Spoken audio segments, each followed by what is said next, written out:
دوستانو د خپرونې موضوع مو ده انسان د عمل نه تر خبرې. دا ډیره مهم موضوع ده چې څنګه کولی شو موږ او تاسو په ځینو برخو کې باید تر خبرو ډیر باید کار وشي. ځینې کسان موږ همیشه ویلي چې تاسو باید د خبرو یا تر ویلو یا تر وعدو مو هغه د عمل جنبه باید ډیره لویه او په اصطلاح په عملي ډګر کې تر ټولو ورسیږي او ټولو ته معلومه وي. همدا موضوع مو ټاکل ده په خپرونو کې. رسول الله ډاکټر صاحب سمندر مشفق دی چې که راغلاست ستړي مه شوئ. ډاکټر صاحب سلام شب خیر راغلی خپرونه. سلامت دوسته خیست تکریر. ډیره مننه. جا داره اول شما را به حساب صبح زیبای شما را به حساب به خیر خوبی آغاز کرده باشین و از برای به حساب تلویزیون ملی ما به هموطنان عزیز سلام احترامات خود تقدیم بکنم. انشالله همشان جور صحتمند بوده باشن از گزند روزگار در امان الهی. واقعا یک موضوع خیلی مهم و اساسی است بحث از که انسان از سخن تا عمل. اولی که ما باید بفهمیم همین موضوعی که بحث میشه یا صحبت بکنیم یک بحث خیلی ها تاریخی است. ریشه در آغاز آفرینش انسان تا به هر لحظه که انسان وجود داشته باشه یکی از موضوعات یا دغدغه ها، نارامی ها و تلاطم های درونی انسان بحث خود شناخت انسان است. و انسان هم یک موجود خارق العاده پیچیده و به حساب تنیده است. خیلی موجود به حساب پوشیده و پیچیده است. حتی بسیار از علما و فلاسفه در طول تاریخ در رابطه به انسان بحث کردن و تحقیق کردن و در طول تاریخ انسان ها حتی برای خود به این لقب عنوان کردن که انسان موجود ناشناخته است. و وقتی که ما بر عمل انسان میپیچیم، وقتی که ما میگیم انسان چطور میتونه بر چیزی که میگه به او عامل بوده باشه، خیلی نیاز است که انسان ابعاد مختلف شخصیتی و توانایی ها و ظرفیت های انسانی را انسان درک بکنه. اصلا انسان یک موجودی است که با نیازها، با غرایز، با هوسها و نهایتاً با ادراکات و به حساب عواطف وجود دارد در وجود انسان که همش بر عمل انسان به حساب تاثیر داره. محیطی که انسان در زندگی میکنه، ما به حساب برداشتی که از زندگی داره یا خیلی تاثیرات عمیق و پیچیده داره. از گذشته های گذشته تا به این دم انسان تعریف های مختلف شده. از فلاسفه یونان شروع تا به دانشمندا و علمای دینی اسلام و همین رقم تمام انسانهای روانشناس و انسانهایی که در مورد حوزه انسانشناسی مطالعه داشتین و تحقیق کردین به انسان تعریف‌های مختلف دادین. از اینکه انسان به یک عالم بزرگ و عالم کوچک حتی تشبیه کردین. همین هستی را بعضی از علما مثل افلاطون یا به عالم بزرگ تشبیه کرده و انسان به مثابه یک عالم کوچک. یعنی ببینید اما اسراری که در طبیعت و هستی وجود داره در نهاد و درون انسان هم وجود داره. همین رقم که اسرار پیچیده و به حساب بسیار پنهان در این عالم هستی وجود داره. این رقم به انسان ایره به حساب اعتراف کرده که همین رقم اسرار بسیار نهاده و پیچیده در درون انسان وجود داره. باز مولانا یکی از عرفا و یکی از انسانشناسای بسیار بزرگ است که هم به تعبیر و برداشت خود میگه که پس به صورت عالم اصغر تویی. این از لحاظ ظاهری انسان هم یک موجود کوچک و خرد و نهایتاً طول عرض و ضخامت 1-2 متر بیش و بیشتر نیست، اما هم به معنا عالم اکبر تویی. اما از لحاظ اسرار، از لحاظ به حساب موضوعات درونی و پیچیده‌ای که در درون انسان است، این فراتر از هستی است. چرا ډاکټر صاحب بخښنه غواړو وخت زموږ کم دی، موږ غواړو چې ډېرې پوښتنې وکړو د انسان په تړاو، یعنې بشپړ هغه کوم معلومات چې تاسو ورکړه ما واخیستل. اوس راځم دې ته پوښتنې کوم، راځم اصلي موضوع ته چې موږ هغه د خپرونې موضوع دلته ټاکلې ده برای کې چې انسان از سخن په عمل کنه. بری بحث وکړو چې خپله په انسانانو کې انسانان په څو کټګوریو موږ ویشلی شو کنه، راشو ټول ته په ټولنه کې ژوند کوو. ځینې انسانان خبرې ډېرې کوي، وعدې ډېرې کوي، مګر په عمل کې څه بیا دوی ټکني دي. پوښتنه هم دغه کومه چې څنګه موږ وشو کولی په ټولنه کې د عمل په ځای د خبرو په ځای کار ډېر وکړو. اوس آیا هغه انسانان چې ډېرې خبرې کوي، ډېرې وعدې کوي، په ټولنه کې ډېر بهتره دي که هغه انسانان چې عمل کوي، مثال وعده کوي د وعده سره سم عمل هم کوي؟ بیشک این خو یک امر الزامی است که انسان وقتی که به یک سخن وعده میکنه یا شعار میده باید به او عامل بوده باشه. وقتی که انسان به شعار خود عمل نکنه بعد از چند مدت همون اعتبار و حیثیتی که داشته بود داره از بین میره. اما این که انسان چطور میتونه با گفته های خود عامل بوده باشه، این ریشه در نظام درونی انسان یا اون نظام اعتقادی و افکار انسان داره و انسان چطور میتونه باورها و اعتقاداتش بسازه. این یک فرمول انسان شناسی ضرورت داره که ما میگیم شناخت زیربنای عقیده و عقیده زیربنای عمل انسان است. یا به تعبیر دیگه جهانبینی انسان یا مجموعه از باور شناختایی که انسان از هستی و جامعه و تاریخ داره، این زیربنای یک چیزی به نام ایدئولوژی یا عقیده میشه. ارگو ما ایمی مجموعه از شناختای خود نسبت به خالق هستی، نسبت به انسان، نسبت به جامعه، نسبت به تاریخ و نسبت به انسان درست و صحیح و کامل بوده باشه، انسان صاحب یک نوع عقیده درست و صحیح میشه یا صاحب یک ایدئولوژی درست میشه. اینمی ایدئولوژی است که سبب تولید یک عمل درست میشه. هرگاه یک انسان از زمان شناخت درست داشته باشه، از هستی شناخت درست داشته باشه، از مأموریت خودش در این جامعه شناخت درست داشته باشه، اون زمان است که انسان باز عمل درست کرده میتونه. چرا؟ این صاحب یک عقیده یا باور درست است که به اساس ایدئولوژی یا به اساس امو واژه شناسی اسلامی به نام ایمان میگنیره. این انسان زیربنای اعمال و کردار و رفتار و نیات انسان باورها و شناختایش به حساب باور داره. ما یک مثال بسیار کوچک میتونم تو امی رابطه شناخت عقیده و عمل ما تثبیت بکنیم. شما ببینین مجدی عزیز، وقتی که یک انسان ما یک تفلک در نظر بگیریم، یک تفلک تا وقتی که از داغ و سوختن شناخت پیدا نکنه، بی محابا به طرف چایبر، به طرف چای، به طرف چیزای داغ دست میبره.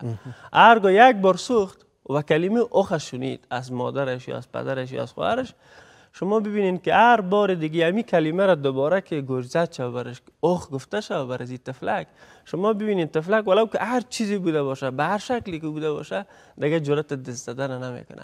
حتی مادرای به حساب کیاس و هوشیار به خاطر از اینکه تفلکاش وقایع بکنه در مقابل خطراتی که برش موجود است، بعضی اوقات دستکش به یک چیز کم ذره داغ‌تر نزدیک می‌شده تا اون احساس گرمی را احساس بکنه، یا یکم ذره چیز تنده به زبانش میزنه، هر چیز دیگری که بخواد به دهان خود بذاره، مادر با اون کلمه اوخ که یک مفهوم اصلا کلمه نیست که ما او تو یک مفهوم واضح داشته باشه، اما این به خاطر یک بار معنای ترسناک و یک بار معنای به حساب خطر هشدار بر تفلک میفهمونه. وقتی که تفلک امی کلمه را که میشنوه، اتومات دیگه به حساب جرأت دست دادن به چیزی را، رفتن به طرف چیزی را، حرکتی را یا عملی را نداره.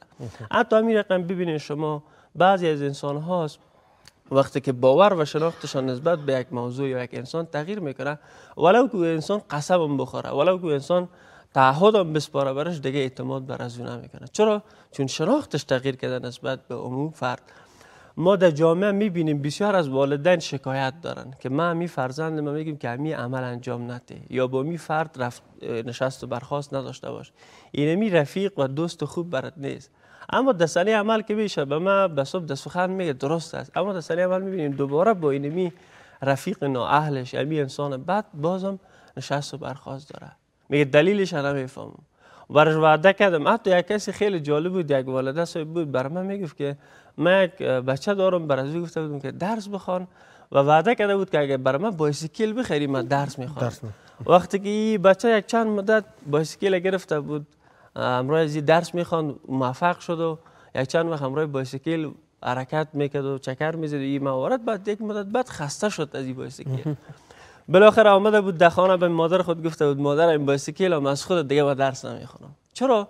ایسه که انسان با یک وعده یا دادن یک جایزه یا شاید عمل به کار بکنه، اما او دوامدار نمی باشه، مثمر نمی باشه، پیگیر نمی باشه.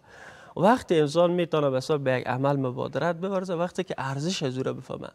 من خوب یادم از در دورانی که ما مکتب میخواندیم با ده ها جوان بود که آرزویش دکتر شدن بود، اما چون شناخت درست از طبابت، از ارزش علم و جایگاه علم و نهایتا تاثیرگذاری علم در ابعاد شخصیتی و اجتماعی و خانوادگی انسان نمیفهمیدن، تا یک مدت زمان پیش رفتن، درس خواندن، کورس‌ها را تعقیب بکردن، همراه ما همین رقم امتحان کنکور دادن. حتی بسیار از دوستای ما بودن که در پانتون سال اول دوم آمدن، اما سال 3 و 4 به حساب ترک گفتن درس خواندن، حتی پانتون ترک گفتن. حتی ببینید شما یک زیاد افراد فقط دغدغه‌شان همین است که چطور بخورن و بیا میشن، چون از زندگی شناخت درست ندارن. هرگاه انسان از زمان، از زندگی و حیاتش و هدفمندی خودش شناخت درست داشت، انسان به یک باور درست تبدیل میشه و این باعث عمل درستش میشه. ان شاء کدی تر شو قدرمن ډاکټر صاحب دغه کوم خبره تاسو وکي کوم وړاندیزونه او وړاندوینې تاسو وکي چې انسان د شناخت یا د خپل ژوندۍ نه سره بلاتیا یا خپل د انسان پیژندل دا ډېره مهم موضوع ده. ښه د حل لاره څه ده؟ څوک باید دلته مثال څو مسؤلیتونه راځي؟